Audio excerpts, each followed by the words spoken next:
Hello बच्चों, आज की वीडियो के अंदर हम बात करने वाले अपने मैक्रो इकोनॉमिक्स क्लास 12th के चैप्टर 2 के लिए, जिसके लिए मैंने आप लोगों के लिए काफी सारे यहाँ पे टॉपिक्स लिखे हुए हैं। आज मैं इन टॉपिक्स को आप लोगों को समझाने वाला हूँ। तो प्लीज इन टॉपिक को समझने से पहले आप मेरे चैनल को सब्सक्राइब कर ले, वीडियो को प्लीज लाइक कर ले।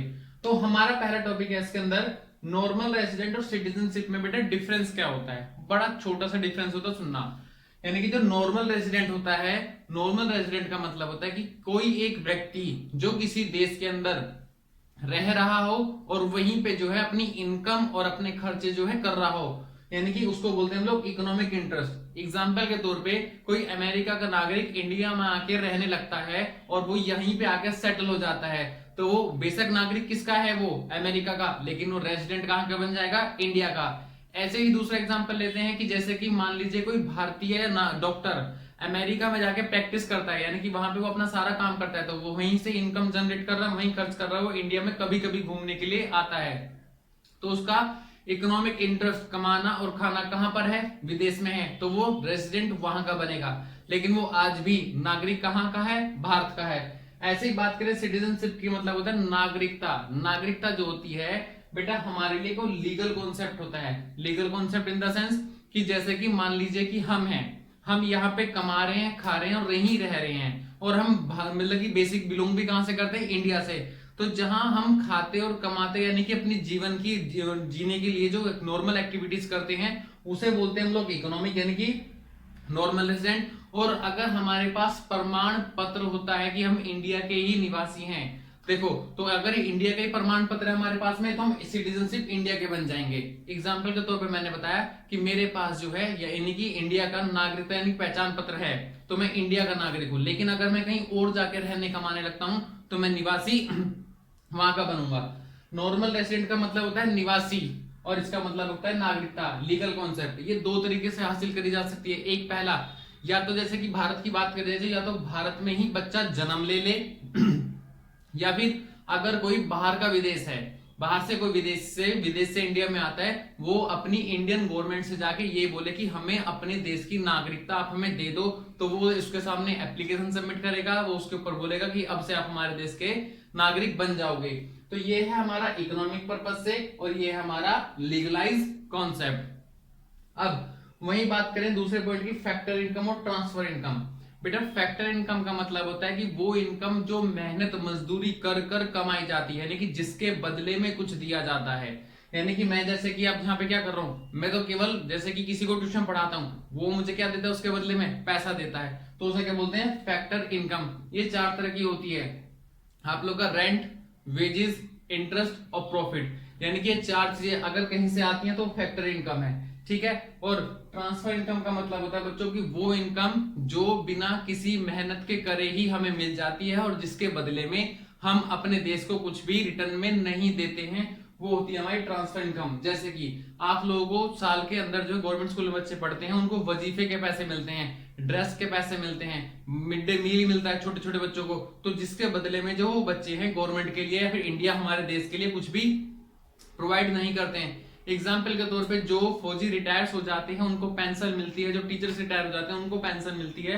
तो जितनी भी तरह की पेंशन है at the end of movement, यानी कि वो देश के लिए कुछ भी नहीं कर रहे, लेकिन कहीं ना कहीं पैसे उनको फिर भी बराबर मात्रा में मिल रहे हैं, तो उसको बोलते हैं हम लोग ट्रांसफर इनकम। और फैक्टर इनकम होती है हमारे जो किसी, जैसे कि अभी कोई करंटली टीचर आप लोग के स्कूल में पढ़ा रहा है, वो आप लोगों को पढ़ा रहा है और पढ़ाने के साथ में क्या लेता है, उसके बदले में पैसे लेके चलता है, तो उसको बोलते हैं फैक्टर इनकम। एक छोटा सा टॉपिक और है बच्चों, मैं आप लोगों को केवल मुद्दे मुद्दे समझा रहा हूँ, यानी कि पॉइंट टू पॉइंट समझा रहा हूँ, ज्यादा डिटेल में इसके नहीं है, बस आप लोगों को पता लग जाए कि चीजें होती क्या है। उसके बाद तो बच्चा अपने आप से बनाना थोड़ा थोड़ा सीख जाता है। एटलीस्ट आप लोगों को ये तो पता होना कि टॉपिक के बारे में है क्या, ये टॉपिक किस चीज के अराउंड घूमता है। अगर हमें वो समझ में आ जाए तो हम लोग हम भारतीय जो है इतने टैलेंटेड तो होते हैं कि किसी भी चीज को बना बना के कैसे भी करके पेपर के अंदर लिखकर आ जाएं। एटलीस्ट बस हमें कॉन्सेप्ट का थोड़ा सा पता होना चाहिए। प्रोडक्शन लिमिट यानी कि प्रोडक्शन बाउंड्री भी आप बोल सकते हो। एग्जाम्पल के तौर पे कि अगर कोई गुड्स किसी कंज्यूमर, फाइनल कंज्यूमर के द्वारा खरीदा गया है जिसकी अब फर्दर प्रोडक्शन या फर्दर रीसेल नहीं हो सकती, वो हमारी प्रोडक्शन लिमिट यानी प्रोडक्शन बाउंड्री से आउट हो जाएगा। एग्जाम्पल के तौर पे बेटा आप लोग के घरों में चीनी आती होगी, ठीक है, वो चीनी केवल आप लोग अपने पर्पस से यूज करते होंगे, चाय बनाते होंगे सिर्फ अपने पर्पस से, दूध में डाल के पीते होंगे अपने पर्पस से कर रहे हो, उसका आप कहीं रीसेल या फर्दर प्रोडक्शन में यूज नहीं कर रहे हो, जिसके लिए हमारी प्रोडक्शन बाउंड्री आउट हो चुकी है। लेकिन अगर वही चीनी जो है, एक जो हमारा जो क्या कहते हैं उसे हलवाई खरीद के लेके आता है, तो वो डेफिनेटली उस पे क्या करेगा, जो चीनी लेके आया था उसकी वो मिठाई बनाएगा और उसको फिर आगे रीसेल करेगा, तो उसके ऊपर वो क्या करेगा, पैसे कमाएगा। तो वो चीनी अभी हमारी प्रोडक्शन बाउंड्री के अंदर है कि अगर कोई भी चीज, ये बेटा अलग अलग, एक ही चीज जो है वो अलग अलग टाइम पे एक प्रोडक्शन बाउंड्री के अंदर हो सकती है और एक प्रोडक्शन बाउंड्री के अंदर हो सकती है। जैसे कि मैंने आपको एक चीनी का एग्जांपल दिया, चीनी अगर जो है किसी कंज्यूमर हाउस होल्ड पर्पज ने खरीदी, घर के पर्पज के लिए खरीदी है, तो प्रोडक्शन बाउंड्री से कैसी हो जाएगी, आउट, क्योंकि अब उसका कोई फर्दर प्रोडक्शन नहीं होगा। लेकिन अगर वही चीनी उसी टाइम पे एक हलवाई खरीद के लेके जाता है, तो उसे अभी तक हम किसके अंदर काउंट करके चलेंगे, अपनी प्रोडक्शन बाउंड्री के अंदर ही काउंट करके चलेंगे बच्चों। फिलहाल ये हो गया मेरा। बेटा यहाँ पे आप लोगों को बड़ी कंफ्यूजन होती है, मैं आप लोगों को छोटी सी बताता हूँ। देखो जो फाइनल गुड्स होते हैं बेटा दो तरीके के होते हैं, वो भी एक आप लोगों का कंज्यूमबल यानी कि जो घर में कंज्यूम कर जाते हैं, और एक आप लोग का होता है इन्वेस्टमेंट पर्पज, यानी कि इसे बोलते हैं हम लोग कैपिटल गुड्स भी बोलते हैं। और इसे कौन खरीदता है, नॉर्मली बिजनेसमैन खरीदते हैं। मैं आपको चीज एग्जांपल बताऊंगा। देखो बच्चों, अब मैं एक एग्जांपल में ये तीनों चीजें बताऊंगा। फ्रिज, अगर किसी डीलर ने खरीदा बेचने के पर्पज से, फ्रिज रेफ्रिजरेटर जो होता है, अगर किसी डीलर ने खरीदा बेचने के पर्पज से, तो वो क्या बनेगा, उसके लिए इंटरमीडिएट गुड्स बनेगा, ठीक है। अगर वही फ्रिज किसी कंज्यूमर द्वारा यानी कि हमने खरीद लिया अपने घर के पर्पज से खरीदा, तो हमारा क्या बन जाएगा, वो फाइनल गुड्स। और फाइनल गुड्स के अंदर भी कौन सा बनेगा, कंज्यूम, क्योंकि अब उससे और मैं कोई यूज नहीं करूंगा, सिर्फ घर के लिए काम होगा।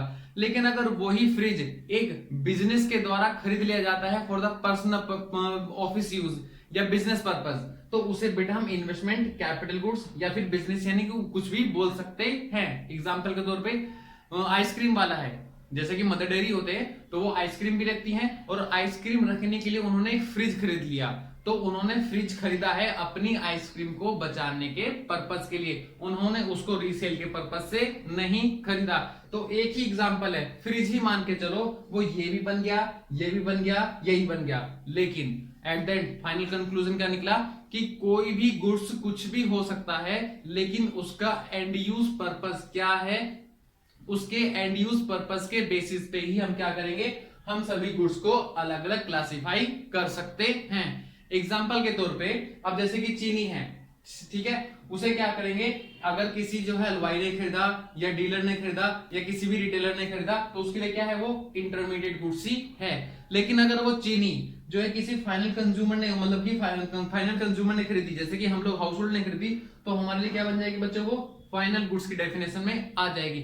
सर क्या हमारी इन्वेस्टमेंट नहीं बनेगी, नहीं बेटा, इन चीनी हमारी इन्वेस्टमेंट नहीं बनेगी, क्योंकि वो कंज्यूम होगी ही होगी, चाहे वो घर में कंज्यूम हो, चाहे वो हमारी इंटरमीडिएट हो।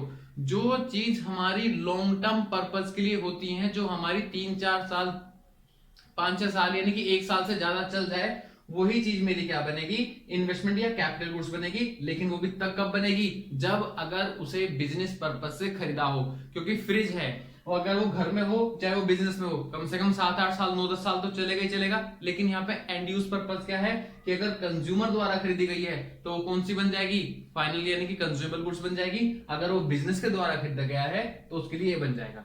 एग्जाम्पल के तौर पर एक छोटा सी चीज होता है, आटा का है, आटा उसे आप ज्यादा से ज्यादा 1 साल के अंदर अंदर बेच ही दोगे या कंज्यूम कर दोगे, कुछ भी करोगे, तो वो कभी हमारे लिए इन्वेस्टमेंट गुड्स नहीं बनेगा, या तो हमारा बनेगा कंज्यूमेबल या बनेगा मेरा इंटरमीडिएट। ठीक है बच्चों, अब लास्ट टॉपिक है डोमेस्टिक टेरिटरी।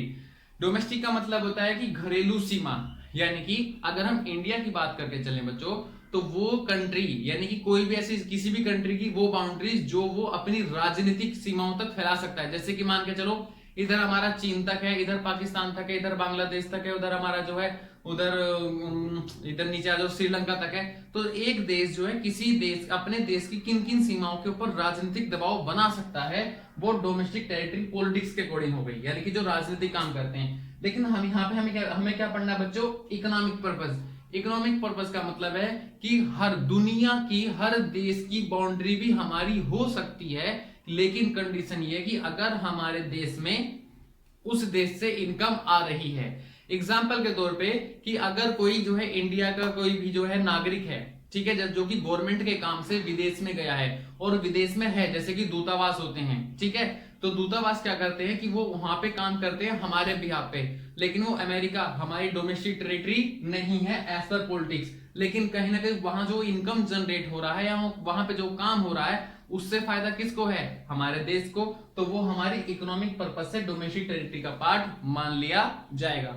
दूसरा एग्जांपल कि अगर कोई जापान का दूतावास इंडिया में आके काम करता है तो as per domestic territory politics के अकॉर्डिंग इंडिया हमारी जो है डोमेस्टिक टेरिटरी का पार्ट माना जाएगा, लेकिन जिस ऑफिस में जो इंडिया के किसी भी ऑफिस के अंदर अगर जापान का व्यक्ति जो है जापान की गवर्नमेंट की तरफ से आके काम करता है तो वो हमारी डोमेस्टिक टेरिटरी में होने के बावजूद भी वो हमारी डोमेस्टिक टेरिटरी का पार्ट नहीं माना जाएगा। ऐसे बहुत सारे एग्जांपल हो सकते हैं बच्चों, जैसे कि सैन्य प्रस्थान का मतलब होता है कि जो मिलिट्री होती है वो भी एक दूसरे के पास में जाके हेल्प कराती है, जैसे कि अभी इंडिया और चाइना का वार चल रहा है तो हमारे सपोर्ट में जो है कौन आया हुआ है, अमेरिका आई हुई है, तो अमेरिका के जो सैनिक है वो इंडिया में रह रहे हैं, लेकिन वो इंडिया में रहने के बावजूद भी हमारी डोमेस्टिक टेरिटरी का पार्ट नहीं माना जाएगा, only for the purpose of economic purpose.